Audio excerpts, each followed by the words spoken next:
ನಮಸ್ಕಾರ ಸ್ನೇಹಿತರೆ, ಪ್ರತಿನಿಧಿ ಡಿಜಿಟಲ್ಗೆ ಸ್ವಾಗತ.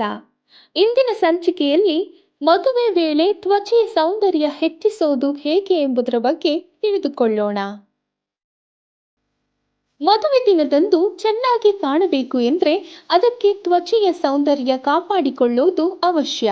ಅದಕ್ಕಾಗಿ ಆಹಾರ ಸೇರಿದಂತೆ ಈ ಅಂಶಗಳಿಗೆ ಗಮನ ಕೊಡಬೇಕು. ಮದುವೆ ಎಂದರೆ ಅದೊಂದು ಸಂಭ್ರಮ. ಮದುವೆ ಮನೆಯಲ್ಲಿ ವಧೂವರ ಆಕರ್ಷಣೆಯ ಕೇಂದ್ರಬಿಂದು. ಇದೇ ಕಾರಣದಿಂದ ಉಳಿದ ದಿನಗಳಿಗಿಂತ ಈ ದಿನ ಅವರು ಹೆಚ್ಚು ಸುಂದರವಾಗಿ ಕಂಗೊಳಿಸಬೇಕು ಎಂದು ಬಯಸುತ್ತಾರೆ. ಇದೇ ಕಾರಣಕ್ಕೆ ಮದುವೆಗೆ ವಾರ ತಿಂಗಳಿಗೂ ಮೊದಲೇ ತಮ್ಮ ತ್ವಚೆ ಮತ್ತು ಕೂದಲಿನ ಕಾಳಜಿಗೆ ಮುಂದಾಗ್ತಾರೆ. ಚರ್ಮದ ಹೊಳಪಿಗೆ ಮೇಕಪ್ ಅವಶ್ಯಕವಾದರೂ ಆಂತರಿಕವಾಗಿ ಮಿನುಗಲು ಆಹಾರ ಶೈಲಿ ಹಾಗೂ ಜೀವನ ಶೈಲಿ ಸೇರಿದಂತೆ ಹಲವು ಅಂಶಗಳೇ ಕಾರಣವಾಗುತ್ತವೆ.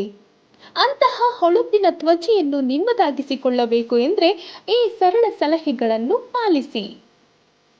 ನಿದ್ದೆಯಲ್ಲಿ ರಾಜಿ ಬೇಡ. ಮದುವೆ ಹತ್ತಿರ ಬರುತ್ತಿದ್ದಂತೆ ಅದರ ಉತ್ಸಾಹ, ಆತಂಕಗಳಿಂದ ನಿದ್ದೆಯ ಅವಧಿ ಕಡಿತಗೊಳ್ಳುತ್ತೆ. ಆದರೆ ಇಂತಹ ತಪ್ಪು ಮಾಡಬಾರದು.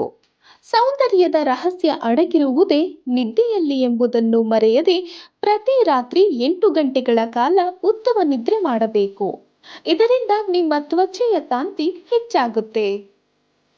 ಫೈಬರ್ ಡಯಟ್ಗೆ ಗಮನ ನೀಡಿ. ತಿನ್ನುವ ಆಹಾರಗಳು ನಮ್ಮ ತ್ವಚೆಯ ಮೇಲೆ ಪರಿಣಾಮ ಬೀರುತ್ತವೆ. ಇದೇ ಕಾರಣಕ್ಕೆ ಆಹಾರ ಡಯಟ್ ವಿಷಯದಲ್ಲಿ ಗಮನ ಇರಬೇಕು. ಡಯಟ್ ಬಗ್ಗೆ ಗಣನೀಯವಾಗಿ ಬದಲಾವಣೆ ಮಾಡದಿದ್ದರೂ ಅದರಲ್ಲಿ ಫೈಬರ್ ಅಂಶ ಯಥೇಚ್ಛವಾಗಿರುವಂತೆ ನೋಡಿಕೊಳ್ಳಿ. ಇದನ್ನು ಮದುವೆಗೆ ತಿಂಗಳು ಇರುವ ಮುನ್ನ ಆರಂಭಿಸಿದರೂ ಸಾಕು. ಹಣ್ಣು ಮತ್ತು ತರಕಾರಿ ಸೇವನೆಗೆ ಆದ್ಯತೆ ನೀಡಿ. ಇದು ಹೆಚ್ಚಿನ ಫೈಬರ್ ಅಂಶ ಹೊಂದಿರುತ್ತದೆ. ಫೇಶಿಯಲ್ ಕೆಲವರಿಗೆ ಹಾನಿಕಾರಕ. ಮದುವೆ ದಿನ ಹತ್ತಿರ ಬರುತ್ತಿದ್ದಂತೆ ವಧೂವರ ಅನೇಕ ದುಬಾರಿ ಫೇಶಿಯಲ್ಗಳ ಮೊರೆ ಹೋಗ್ತಾರೆ. ಈ ಚಿಕಿತ್ಸೆಗಳು ಎಲ್ಲರಿಗೂ ಸರಿಹೊಂದದು. ಕೆಲವೊಮ್ಮೆ ಇದು ನಿಮ್ಮ ತ್ವಚೆಗೆ ಹಾನಿಕಾರಕವೂ ಆಗಬಹುದು. ಕ್ಲೆನ್ಸಿಂಗ್, ಟೋನಿಂಗ್ ಮತ್ತು ಮಾಯಿಶ್ಚರೈಸರ್ಗೆ ಅಂಟಿಕೊಳ್ಳಬೇಡಿ. ಒಂದು ವೇಳೆ ನೀವು ಫೇಶಿಯಲ್ ಚಿಕಿತ್ಸೆ ಪಡೆಯಬೇಕು ಎಂದರೆ ಅದಕ್ಕೆ ಡರ್ಮಟಾಲಜಿ ವೈದ್ಯರ ಸಲಹೆ ಪಡೆಯಿರಿ.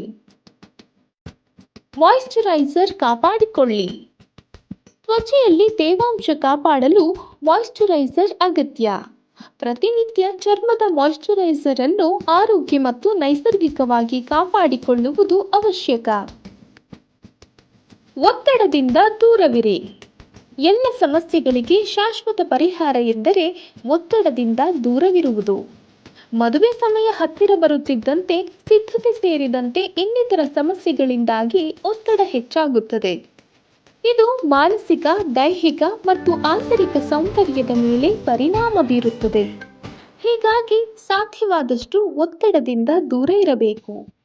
ಒಂದು ವೇಳೆ ಈ ರೀತಿ ಒತ್ತಡ ಹೆಚ್ಚಾದರೆ ಸ್ಪಾ ಮಸಾಜ್ ಸಹಾಯ ಪಡೆಯಬಹುದು.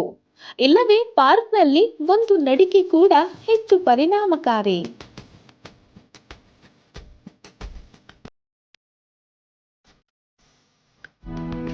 ಈ ವಿಡಿಯೋ ನಿಮಗೆ ಇಷ್ಟವಾದಲ್ಲಿ ಲೈಕ್ ಮಾಡಿ, ಶೇರ್ ಮಾಡಿ ಹಾಗೂ ಸಬ್ಸ್ಕ್ರೈಬ್ ಮಾಡಿ.